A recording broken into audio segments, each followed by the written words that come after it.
Come on and cry me a river. Cry me a river. I cried a river over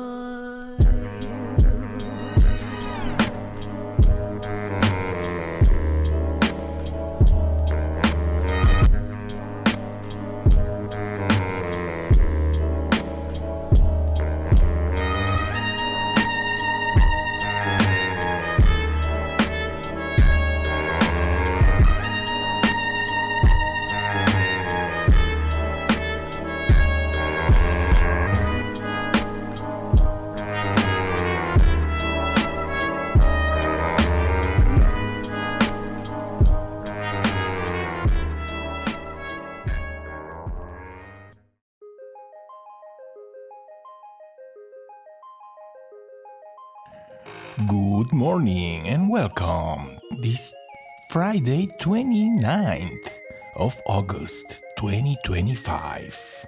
And today I have another article to read with you to you or with you. So welcome everybody. I hope you are having a great morning so far and beyond. Let's start. Let me take out this text. All right, here we go. A neuroscientist's bold proposal for solving brain disorders.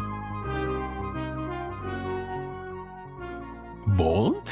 Let's see how bold it is.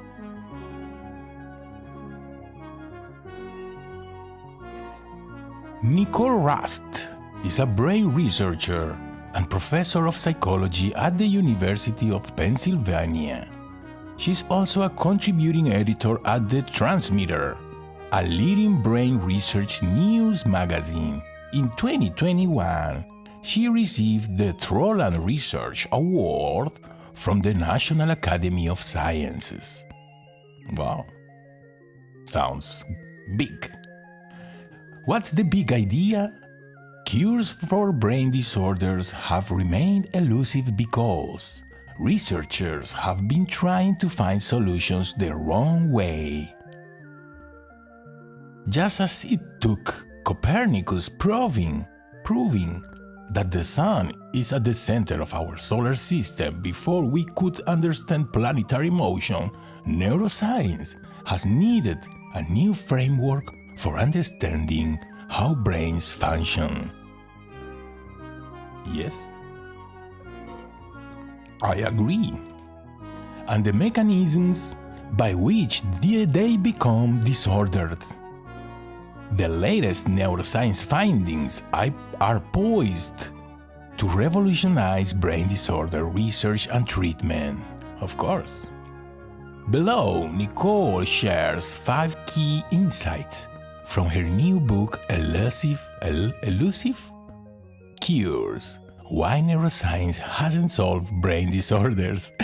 It's good that they are starting to admit that they didn't solve brain disorders, at large at least. And how we can change that. Number 1. Our cures are often old and not well understood. Many of the therapies we have today to treat brain and mental disorders are derived from therapies discovered long ago, before we knew much about the brain at all, and we still don't know how most of them work. The first antidepressant is a great example. Its role in helping with mood was discovered during clinical trials for a drug to treat the lung infection bacteria tuberculosis. Wow, I didn't know that.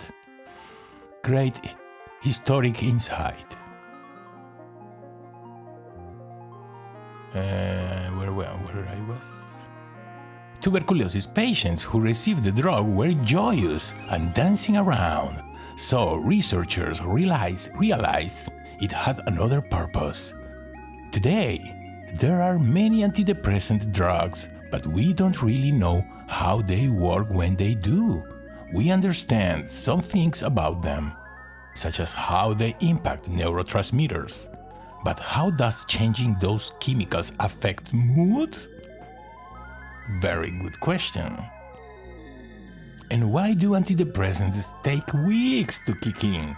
Those are things we still don't understand.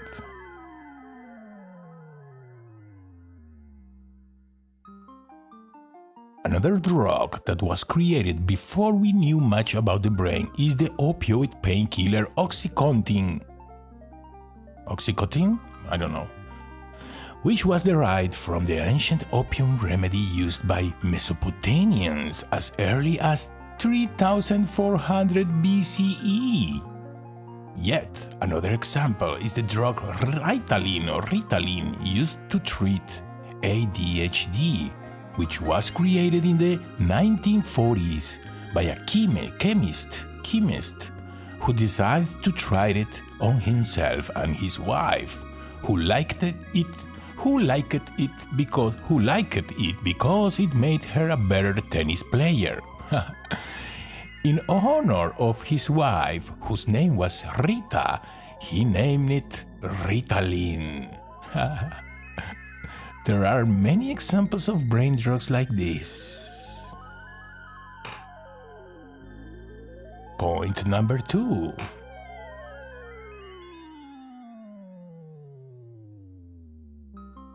Brain disorders can't be understood like a broken chain of dominoes. In the 1990s, researchers began to think about the brain as a big change of causes that lead to effects. Where brain disorders follow from broken links in the change. That change started with our genes, which then created brain cells. Those led to other links like brain activity, and it ended in the things our brains do, like seeing, remembering, thinking, and moving, and feeling. The idea was that a broken link in the chain could lead to a brain disorder, and the goal was to identify those broken links so we could target them for a fix. Linear causality, it's called in paradigm terms. In the case of a mutated gene, it might be a drug. In the case of a brain area with abnormal activity, therapy might involve a form of brain stimulation. Causes don't just lead to effects, they also loop back again as causes. That is called circular causality in paradigm terms. So, when our mood is low, our body and our face express that. So our mood, it directly influences our body position, expressions, etc. But the other way around also works as well. So, if you want to improve your mood, that's me talking of course. If you want to improve your mood, you can stretch your body, smile, or move the muscles of your faces or your eyes, like EMDR is a therapy just by moving the eyes. Okay, let's continue. Music is too loud? Sorry. The broken link idea did work for some disorders. The problem is that for many other disorders it did not. For instance, the hope of the 1990s was that we could develop blood tests and brain scans to diagnose psychiatric conditions. But we still don't have those despite decades of trying. Very good point.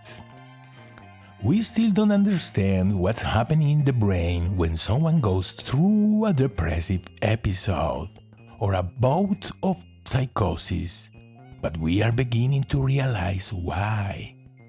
What's missing from the links in a chain description is that the brain is full of feedback loops, causes don't just lead to effects, they also loop back again as causes. This makes the brain a lot more like the weather than a domino chain. And a brain disorder such as seizures, something like a hurricane.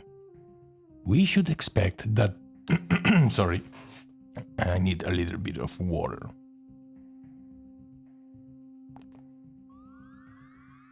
We should expect that, like the weather, the brain will be difficult to influence in the way we want to. We cannot dissipate a hurricane. Or do we?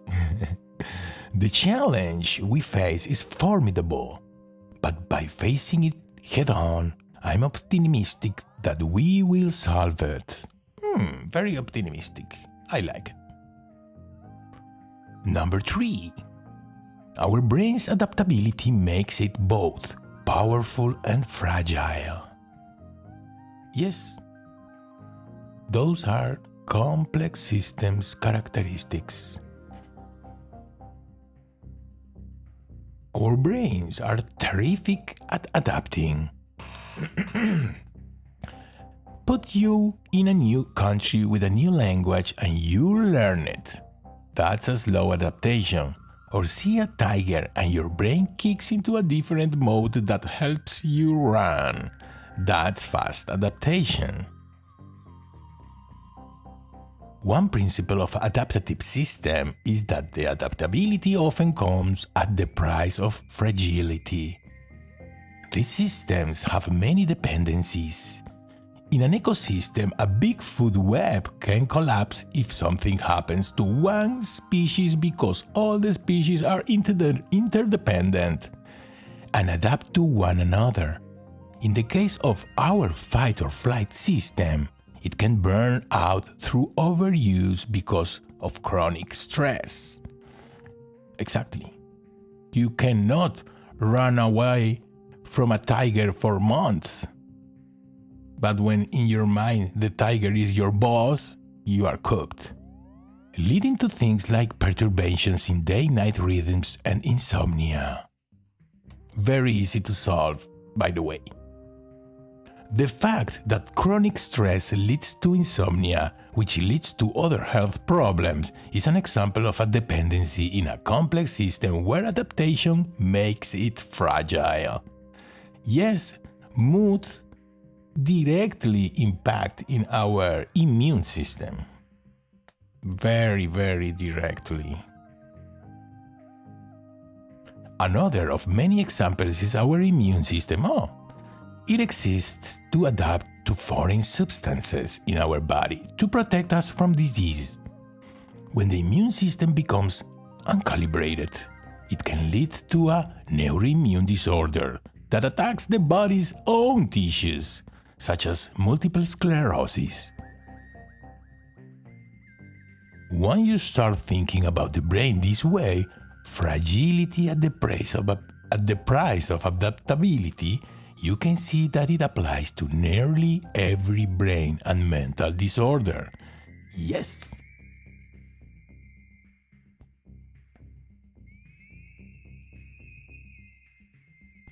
Number 4. The stories behind the new brain disorder therapies are epic. The drug suvorexant, approved in 2024 to treat insomnia. I repeat, it's very easy and simple to solve insomnia problems without medications. But okay, let's see what they say. Originated from the discovery of a new chemical brain cells used to communicate, called orexin, and its role in regulating sleep. At the time of its discovery, researchers already knew that there were chemicals in our brains that help trigger sleep. By the way, falling asleep is an unconscious function of the mind. So we cannot command directly to our unconscious mind to fall asleep. Like melatonin. Yeah, I remember everyone was talking about melatonin for regulating your sleep cycle. They discovered that orexin works in the opposite way. It keeps us awake, like a lot of other substances. The discovery began by studying a genetically inherited form of narcolepsy in dogs. Like humans with narcolepsy, the dogs would spontaneously fall asleep during the day. The researchers worked out that a genetic mutation causing problems with orexin was why those dogs had narcolepsy. They then worked out that humans with narcolepsy also have problems with orexin. But not due to genetics. In humans, the brain cells that produce orexins are degenerated, probably due to an neuroimmune attack. That discovery took decades of research. Knowing that orexin keeps us awake, the pharmaceutical industry spent a decade developing an insomnia drug to block receptors for orexin. This included a screen of over 2 million chemicals to find a good one. They then modified it chemically to make it even better. Finally, the drug went through multiple stages of clinical trials to ensure it was effective and safe. Only then was suvorexant approved. The development of the drug suvorexant was epic. I don't know. There's a lot we can do without medication to learn how to have a healthy sleep. So this sounds like an infomercial to me. The point number 4 at least. We can be optimistic about research on brain and mental disorders. I was motivated to write elusive cures because, despite being a brain researcher for decades, I couldn't see the through line between what was happening in brain research and the end goal of treating brain disorders. I also couldn't find descriptions of that through line written down anywhere in a way that left me hopeful. It was clear from the outset that something needed to change in terms of how brain researchers, including myself, were going about things if we wanted to understand the brain in a way that helped treat mental disorders. Of course, but what? There is a good reason to think those loops are key to what we've been missing. While reading the book, I realized that the changes that need to happen are already happening. That's the source of my optimism. We've been oversimplifying the brain as something like a domino chain of causes that lead to effects, assuming that the causes of brain disorders are broken links in a chain, in a linear chain, in a one-way linear chain.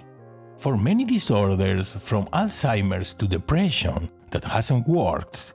We've known all along that the brain is full of feedback loops, but it's only due to recent breakthroughs that we can now measure and model the brain in this way.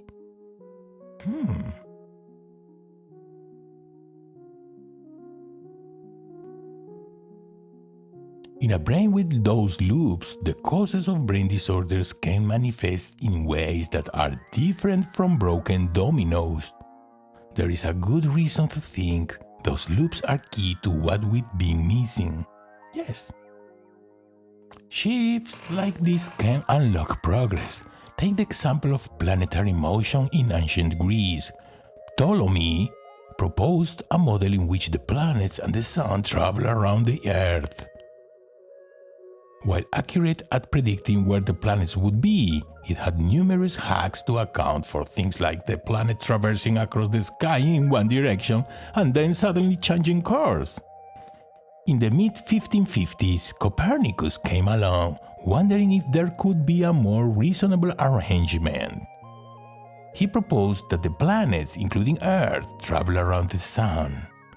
That shift in thinking about what planetary motion might be like was the key to kicking off progress. It inspired Kepler to create a new model, which in turn helped inspire Newton to propose gravity as the force that makes planets move. Today we still use Newton's physics to explain gravity for most purposes, except UFOs, of course. This shift away from thinking about the brain as a chain of links to thinking about it as a system full of feedback loops will be Copernican, kicking off progress that will be meaningful for reaching the end goal of treatments and cures. I believe we are entering a new era.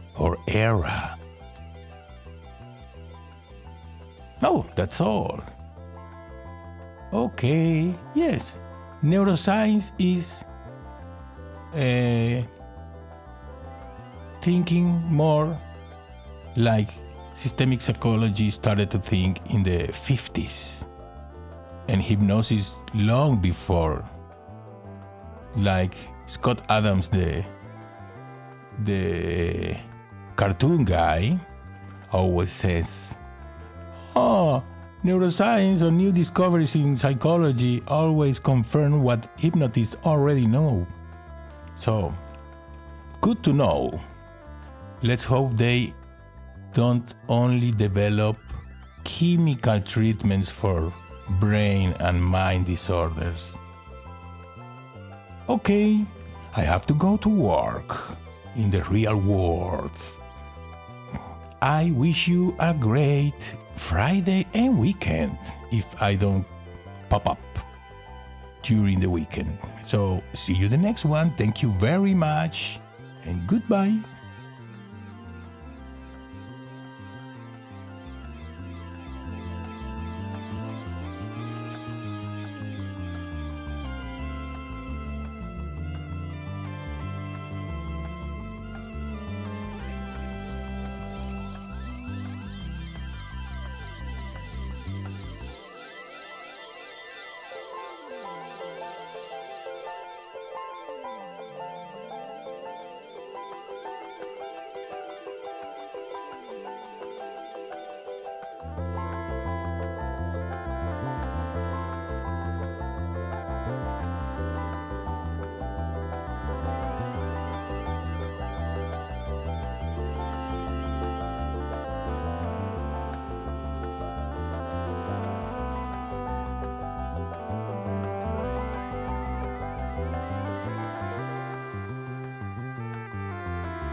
Come on and cry me a river,